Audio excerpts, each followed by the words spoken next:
మతం అనేది దేశానికి సంబంధించిందా, దేవుడికి సంబంధించిందా? ఒకవేళ దేశానికి సంబంధించింది అయితే దేవుడికి లింక్ పెట్టద్దు, దేవుడికి సంబంధించింది అయితే దేశానికి లింక్ పెట్టద్దు. జాగ్రత్తగానండి.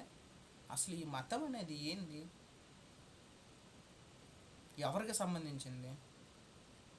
ఎక్కడి నుంచి వచ్చింది? ఎందుకు ఈరోజు దేశంలో ఈ మత కల్లోలాలు జరుగుతున్నాయి? వీటన్నిటి గురించి ఎప్పుడైనా యువత, మన ఇండియాలో ఉండే యువత ఎప్పుడైనా ఆలోచించినరా?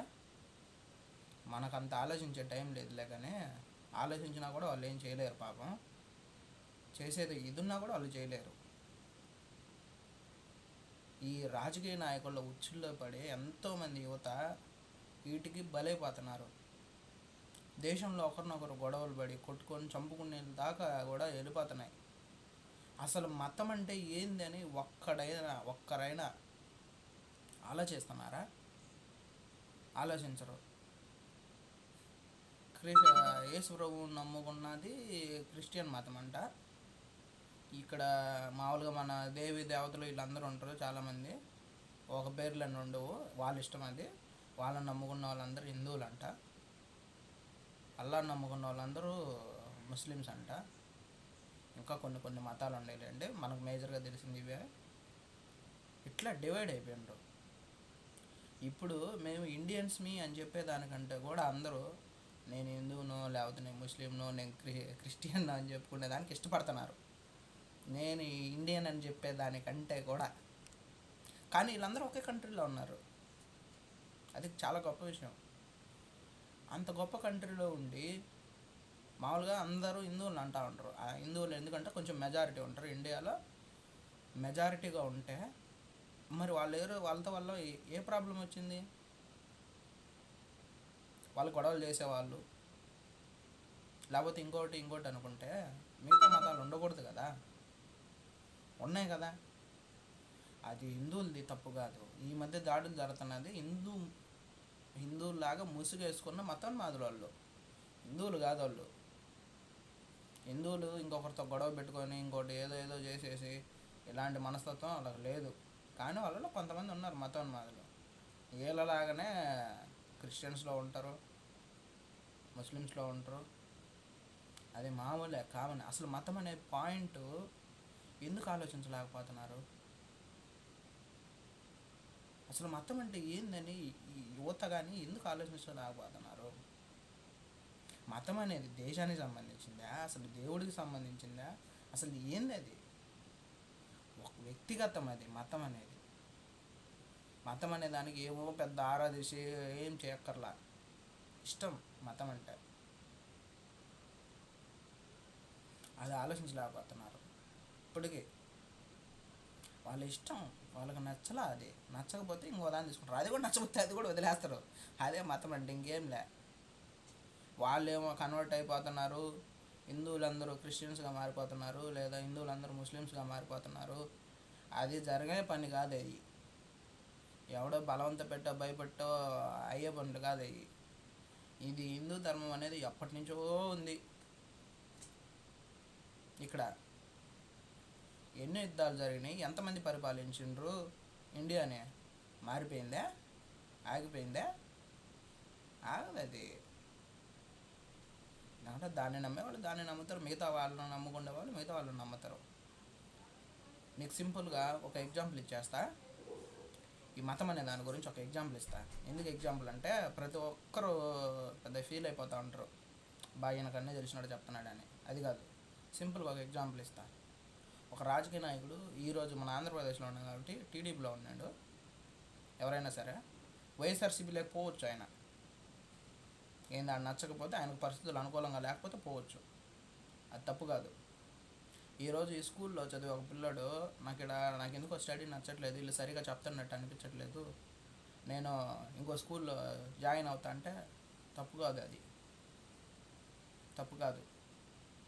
ఒక హాస్పిటల్లో ఈడ వైద్యం సరిగా నాకు అందలేదు, ఇంకొక మంచి హాస్పిటల్కి నేను షిఫ్ట్ అవుతా అని చెప్పేసి వాడు వెళ్ళిపోతే తప్పు లేదు.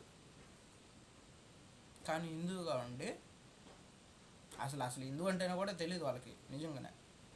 హిందూగా ఉండి లేకపోతే ఎందుకో వాడికి ఇక్కడ అనుకున్నట్టు జరగలేదని ఇంకోటో దాన్ని నమ్ముకొని ఉంటాడు, ఏదో క్రిస్టియానిటీనో ముస్లిమ్స్ దాన్ని నమ్ముకొని ఉంటారు. అది తప్పు. దానికి మన వాళ్ళందరూ కోపం. ఎవరికి? హిందువులకి. వీళ్ళు కన్వర్ట్ చేస్తున్నారు మార్చేస్తున్నారు అని. ఒరే ఈ హిందువులు అని చెప్పి వాళ్ళందరికీ నేను ఒక క్వశ్చన్ అడుగుతున్నా, మీరు ఇది సీరియస్గా తీసుకోండి, తప్పుగా మాత్రం తీసుకోండి, మిస్అండర్స్టాండింగ్ కాదు ఇది. ఏంటంటే ఎవరు ఈ హిందువులు అంటే ఎవరు? దానికి సంబంధించిన హిస్టరీ ఏమన్నా తెలుసా? సరే హిందువులు అన్నారు కదా, ఎవరు వీళ్ళు? ఎవరు? బాపనోళ్ళ, మాదిగోళ్ళ, రెడ్ల, మాలోళ్ళ, బలిజోళ్ళ? ఎవరు ఇలా? ఎవరు బా హిందువులు? చెప్పండి, మీరే చెప్పండి. హిందువులు అనేవాళ్ళు ఎవరు వీళ్ళు అంటే? ఇప్పుడు నేను చెప్పిన వాళ్ళు అందరు హిందువులు కదా? అందరు హిందువులు అయితే ఇన్ని కులాలు ఎందుకు పెట్టినరా మధ్యలో? ఎంత కోపం వస్తుంది తెలుసా ఒక్కోసారి ఆలోచిస్తే, బుర్ర బద్దలైపోద్ది. ఎందుకు ఆలోచించరు? వీళ్ళందరూ హిందువులు అయితే మళ్ళీ మధ్యలో ఇన్ని కుల్లగోడలు ఎందుకు పెట్టినరు మాకు? ఒకరినొకరు కలవకుండా చేసి ఈ రోజంట వాళ్ళు ఎవరో కన్వర్ట్ అయిపోతున్నారు. వీళ్ళు హిందువులు మెజారిటీ తగ్గిపోతుంది మెజారిటీ. లైఫ్ టైంలో ఈ దేశాన్ని లేకపోతే హిందుత్వాన్ని కదిలించే వాళ్ళు ఎవరు లేరు. హిందుత్వానికి ఉంటారు కొంతమంది, అటు వెళ్ళిపోతూ ఉంటారు. ఏది మంచిది అనిపిస్తే అది చేస్తుంటారు మనుషులు. వాళ్ళ మనుషులకి అది మంచిదో కాదో వాళ్ళకే తెలియాలి. ఎవరు ఈ హిందువులు? వీళ్ళందరూ హిందువులు కదా, వీళ్ళందరిని కులాల పేర్లు చెప్పి వేరు చేసింది మీరే, ఎడగొట్టింది మీరే, ఎక్కడికన్నా పోతుంటే అటు వెళ్ళిపోతున్నారు అనేది మీరే. అందరు కలిసి ఉండండి, ఏమైంది? అప్పుడు హిందూ దేశం అవుతుంది కదా. ఒకడంటాడు ఇది హిందూ దేశం అంటాడు, ఒకడంటాడు ఇది లౌకిక దేశం కాదంటాడు. లౌకిక దేశం ఎందుకు కాదో వాడికి తెలీదు, ఎందుకు లౌకిక దేశం అయిందో కూడా తెలీదు. మేము ఎవరు ఎక్కువ ఉంటే ఆ దేశం అయిపోదు. ఇది లౌకిక దేశమే, ఇక్కడ అందరూ బతుకుతున్నారు, హిందుత్వం మెజారిటీ ఉన్నా కూడా వాళ్ళకు మిగతా వాళ్ళతో ఏ ప్రాబ్లం లేదు. ఎందుకు మరి బాధ? మతం గురించి తెలీదు. హిందువులు అనే వాళ్ళందరూ మేము హిందువులు అని చెప్పాం. నేను అడుగుతున్నా, మీరు హిందువులే కదా, ఏ రోజైనా కూడా భగవద్గీతను ఫుల్ క్లియర్గా చదివినారా? నేను చదివినా. మళ్ళీ క్వశ్చన్ నాకు వెంటనే వస్తుంది, నాకు తెలుసు, నేనైతే చదివినా. దాంట్లో ఎన్ని మంచి విషయాలు ఉన్నాయి, ఎన్ని మంచి సంగతులు ఉన్నాయి, అవన్నీ చెప్పరా జనాలకి? మీరు చదవరా? మేము క్రిస్టియన్స్ అనే వాళ్ళని అడుగుతున్నాం, మీరు ఎప్పుడైనా కూడా బైబిల్ పూర్తిగా చదివినరా? చదవరు. అయ్యగారు చెప్పిందే నిజం. బైబిల్ నేను చదివినా, ఫుల్ క్లియర్గా చదివినా. ఓరే ఈడేంద్రీ గీత చదివింది అంటుండు, భగవద్గీత చదివింది అంటుండు, ఇంతకు ఈడు ఏ పార్టీ అనుకుంటున్నారు? పార్టీ కాదు, మతం కాదు.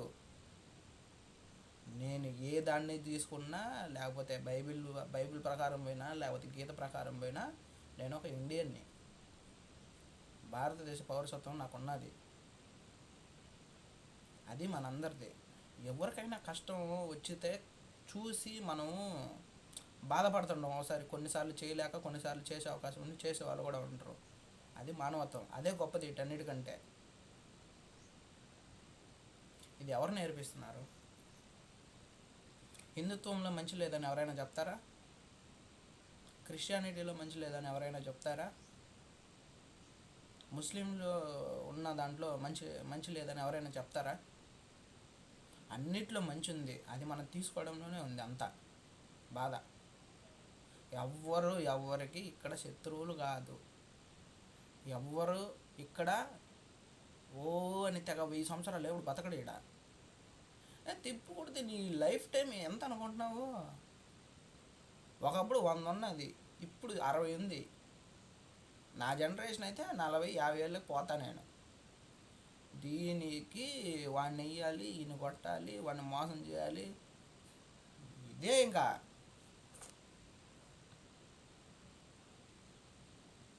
మెయిన్ పాయింట్లోకి మర్చిపోయినారు. మొన్న ఆయన అంట ఎవరో ఆర్మీ ఆఫీసరు క్రిస్టియన్ అంట, ఆయన గుళ్ళోకి రాడంట. నీ మతం నీకున్నదా? దేవుడు నీకు అది ఇచ్చిండు కదా, ఆ పోస్టు నీకేం ఎర్రెక్కిచ్చిండా? దేశ రక్షణ అంటే నీకు మామూలు విషయం అనుకున్నావా? సరే నీ మతం నువ్వు పెట్టుకో, ఈడ కాదు, ఆర్మీలో కాదు, అది ఇంటి దగ్గర పట్టుకో,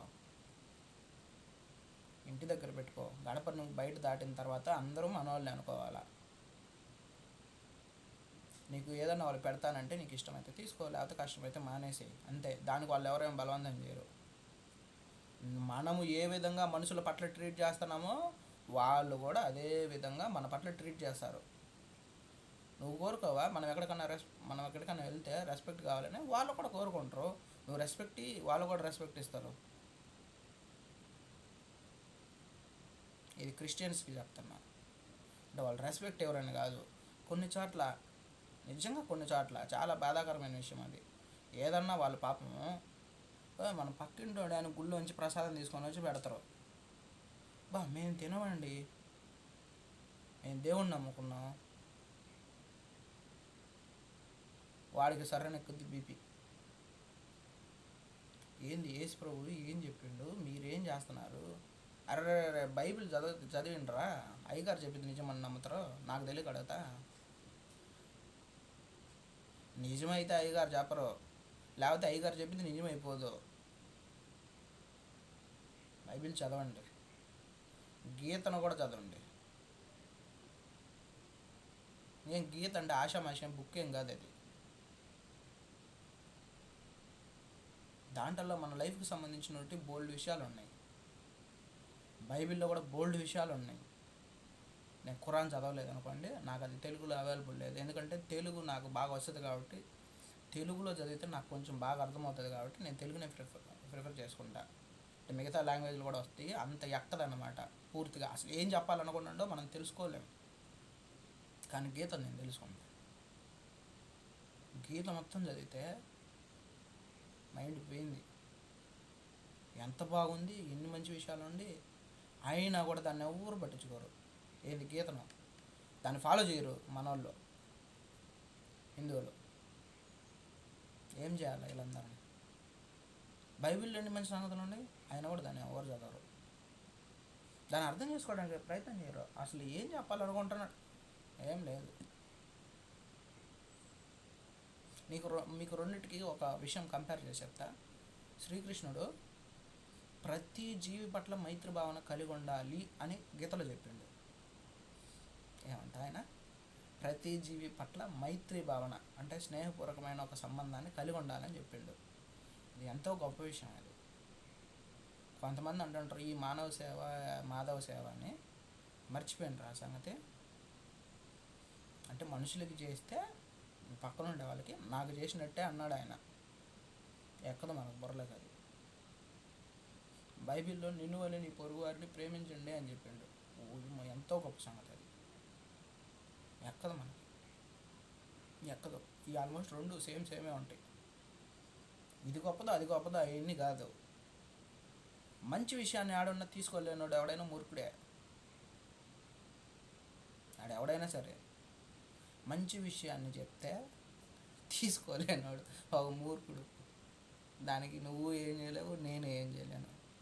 ఫైనల్గా ఒకటి మాత్రం చెప్తా, ఇవన్నీ మీరు ఆలోచించండి. ఎన్ని రాజకీయ ప్రయోజనాల కోసం జరుగుతున్నాయి. నా వయసు ఇప్పుడు 30.